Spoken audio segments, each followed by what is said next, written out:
ഇന്ന് നമ്മൾ റവ വെച്ചിട്ട് നല്ല അടിപൊളിയായിട്ടുള്ള ഈ സ്വീറ്റ്സ് ആട്ടോ തയ്യാറാക്കി എടുക്കുന്നത്. വലിയവർക്കായാലും കുട്ടികൾക്കായാലും ഒക്കെ ഒരുപോലെ ഇഷ്ടപ്പെടുന്ന ഈ ഐറ്റം എങ്ങനെ ഉണ്ടാക്കിയെടുക്കാമെന്ന് നോക്കാം. അപ്പോൾ വീഡിയോ ഇഷ്ടമാവുകയാണെങ്കിൽ ലൈക്കും കൂടി ചെയ്ത് സപ്പോർട്ട് ചെയ്യണേ. ഇത് ഉണ്ടാക്കിയെടുക്കാനായിട്ട് ഞാനിവിടെ പാൻ ചൂടാക്കാനായിട്ട് വെച്ചിട്ടുണ്ട്. ഇതിലോട്ട് നമ്മൾ ഒരു സ്പൂൺ നെയ്യ് ഒഴിച്ച് കൊടുത്തിട്ടുണ്ട് കേട്ടോ. നെയ്യ് നന്നായിട്ട് തന്നെ ഉരുകി വന്നതിന് ശേഷം ഇതിലോട്ട് നമുക്ക് ഒരു 1/4 കപ്പ് റവ ഇട്ട് കൊടുക്കാം. എന്നിട്ട് ലോ ഫ്ലെയിമിൽ തന്നെ വെച്ചിട്ട് നന്നായിട്ട് തന്നെ ഒന്ന് വറുത്തെടുക്കാം കേട്ടോ. അപ്പോൾ ഇത് റവ നന്നായിട്ട് തന്നെ വറുത്തെടുത്തിട്ടുണ്ട്. ഇനി നമുക്കിതിലോട്ട് 1 കപ്പ് ചിരകിയ തേങ്ങയും കൂടെ ചേർത്ത് കൊടുക്കാം.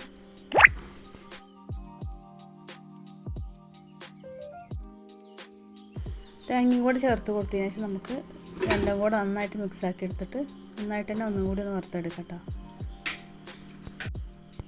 തേങ്ങ നന്നായിട്ട് തന്നെ ഒന്ന് ചൂടായിട്ട് വരട്ടെ.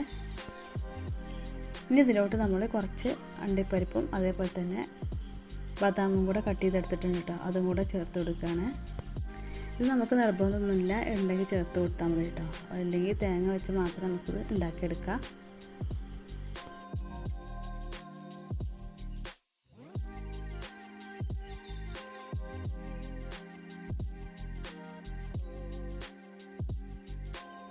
ഇനി നമുക്കിതിലോട്ട് ശർക്കരപ്പാനി ഒഴിച്ചെടുക്കാം.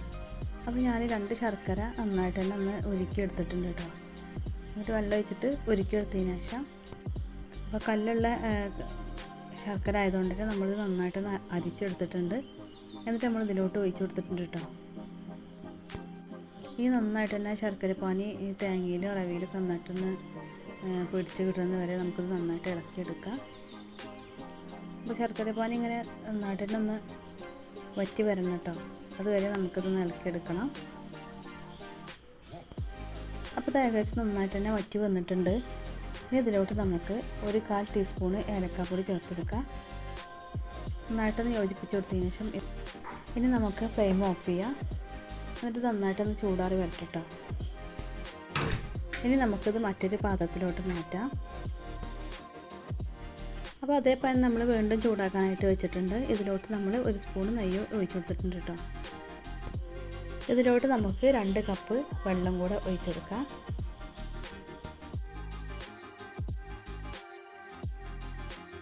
ഇനി വെള്ളം നന്നായിട്ടുണ്ടെന്ന് തിളച്ച് വരട്ടെ. ഇനി ഇതിലോട്ട് നമുക്ക് ഒരു 1/4 കപ്പ് പഞ്ചസാരയും കൂടെ ചേർത്ത് കൊടുക്കാം. ഈ പഞ്ചസാര നന്നായിട്ടുണ്ടെന്ന് മെൽറ്റായിട്ട് വരട്ടെ.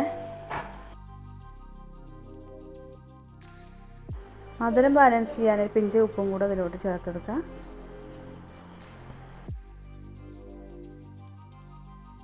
പിന്നെ ഇതിലോട്ട് ഒരു 1/4 ടീസ്പൂണ് ഏലക്കാപ്പൊടിയും കൂടെ ചേർത്ത് കൊടുക്കുക. അപ്പോൾ ഇത് വെള്ളം നന്നായിട്ട് തന്നെ തിളച്ച് വന്നിട്ടുണ്ട്. ഇനി നമുക്കിത് ഒരു മീഡിയം ഫ്ലെയിമിലോട്ട് ആക്കി കൊടുത്തതിന് ശേഷം ഇതിലോട്ട് നമുക്ക് 1 കപ്പ് റവയും കൂടെ ചേർത്ത് കൊടുക്കുക. റവയും കൂടെ ചേർത്ത് കൊടുത്തിട്ട് നന്നായിട്ട് തന്നെ ഒന്ന് മിക്സാക്കി എടുക്കുക. നമ്മൾ 2 കപ്പ് വെള്ളമാണ് ഇതിലോട്ട് ഒഴിച്ച് കൊടുത്തിരുന്നത്. അതേ കപ്പിന് തന്നെ 1 കപ്പ് റവ നമ്മൾ ഇതിലോട്ട് ഇട്ട് കൊടുത്തിട്ടുണ്ട് കേട്ടോ. പിന്നെ വറുക്കാത്ത റവയാണ് നമ്മൾ എടുത്തിട്ടുള്ളത്. വറുത്തത് വറുക്കാത്ത എന്താവട്ടോ. എന്നിട്ട് നന്നായിട്ട് തന്നെ ഒന്ന് മിക്സാക്കി എടുക്കുക. അപ്പോൾ ഇതിലുള്ള ഒരു വെള്ളത്തിൻ്റെ നനവ് വറ്റി വരുന്നത് വരെ നമുക്കിത് നന്നായിട്ട് തന്നെ ഇളക്കിയെടുക്കാം കേട്ടോ.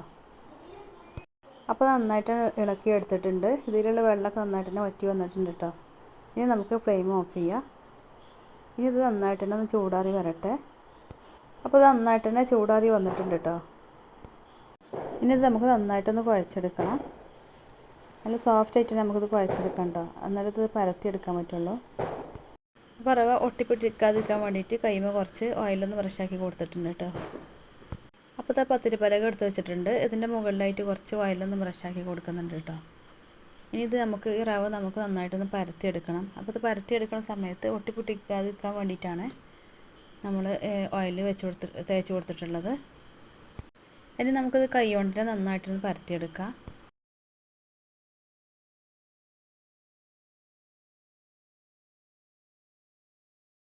അപ്പോൾ ഇത് നന്നായിട്ട് തന്നെ പരത്തിയെടുത്തിട്ടുണ്ട്.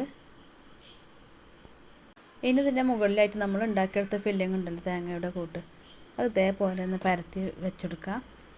എല്ലാ ഭാഗത്തേക്കും നമുക്ക് ഇതാക്കി എടുക്കാം കേട്ടോ. അപ്പോൾ അതിൻ്റെ എൻഡിലൊന്നും വെച്ചെടുക്കണ്ട. ഇതേപോലെ ഇതിൻ്റെ നടുഭാഗത്ത് എല്ലാ ഭാഗത്തും ആക്കി കൊടുക്കുക. എന്നിട്ട് ഇതേപോലെ ഒന്ന് റോളാക്കി എടുക്കാം കേട്ടോ. ഇതിൻ്റെ നടുഭാഗത്ത് കുറച്ച് കട്ടി കുറഞ്ഞതുകൊണ്ട് തന്നെ ഇത് ചെറുതായിട്ടൊന്ന് പൊട്ടി പോന്നിട്ടുണ്ട് കേട്ടോ. അപ്പോൾ നിങ്ങളിതുപോലെ ഉണ്ടാക്കിയെടുക്കുമ്പോൾ ഇതിൻ്റെ നടുഭാഗം കുറച്ച് കട്ടിയിൽ പരത്തിയെടുക്കാൻ ശ്രമിക്കട്ടോ. അപ്പോൾ അതുപോലെ റോളാക്കി വെച്ചിട്ടുണ്ട്. ഇനി നമ്മളൊരു പ്ലേറ്റ് എടുത്തിട്ടുണ്ട് കേട്ടോ. ഇതിൻ്റെ ഉൾഭാഗത്തായിട്ട് കുറച്ച് നെയ്യൊന്ന് ബ്രഷാക്കി കൊടുക്കുന്നുണ്ട്. എന്നിട്ട് നമുക്ക് ഇതിലോട്ട് വെച്ചെടുക്കാം. ഇനി നമുക്കിത് ആവിയിലൊന്ന് വേവിച്ചെടുക്കണം. അതിനായിട്ട് ഞാനൊരു പാനിൽ കുറച്ച് വെള്ളം ഒഴിച്ചെടുത്തിട്ടുണ്ട്. നന്നായിട്ട് തിളച്ച് വന്നിട്ടുണ്ട് കേട്ടോ. ഇനി ഇത് നമുക്ക് അതിൻ്റെ മുകളിലായിട്ട് വെച്ചെടുക്കാം. ഉൾഭാഗത്തൊരു റിങ് ഇറക്കി കൊടുത്തിട്ടുണ്ട് കേട്ടോ. അതിൻ്റെ മുകളിലായിട്ടാണ് നമ്മളിത് വെച്ച് കൊടുത്തിട്ടുള്ളത്. ഇതൊരു 10 മിനിറ്റ് സമയം നമുക്ക് ഫുൾ ഫ്ലെയിമിൽ തന്നെ വെച്ചിട്ട് ആവിയിൽ വേവിച്ചെടുക്കാം. എന്നിട്ട് നന്നായിട്ട് തന്നെ ചൂടാറി വന്നതിന് ശേഷം നമുക്കിത് കട്ട് ചെയ്തെടുക്കാം. ചൂടോടെ തന്നെ കട്ട് ചെയ്തെടുത്താൽ ഇത് പെട്ടെന്ന് തന്നെ പൊട്ടിപ്പോകും. അപ്പോൾ നന്നായിട്ട് തന്നെ ചൂടാറി വന്നതിന് ശേഷം ഇത് കട്ട് ചെയ്തെടുക്കാം കേട്ടോ. അപ്പോൾ എല്ലാവരും ട്രൈ ചെയ്ത് നോക്കട്ടോ. എന്നിട്ട് ഫീഡ്ബാക്ക് അറിയിക്കുക. അപ്പോൾ മറ്റൊരു വിഭവമായിട്ട് വീണ്ടും വരാം. Okay, thank you.